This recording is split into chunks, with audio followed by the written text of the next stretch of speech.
اور اپنے نظریات اور اپنی سوچ کے ساتھ ہمیشہ میدان عمل میں رہے. اللہ تعالیٰ اپنی بارگاہ میں اسے قبول و منظور فرمائے اور پیر صاحب کے درجات کو مزید بلند فرمائے اور اس سلسلہ کو تا قیامت آباد و شاد رکھے اور آپ کے جتنے بھی لوائقین ہیں انہیں صبر جمیل عطا فرمائے اور آپ کے ہمیشہ فیضان کو تا صبر قیامت جاری رکھے.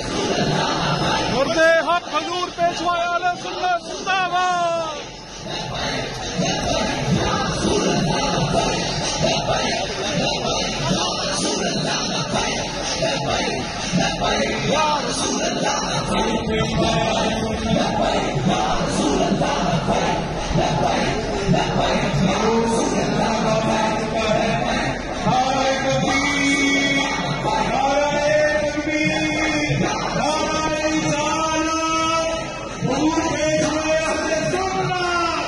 حضور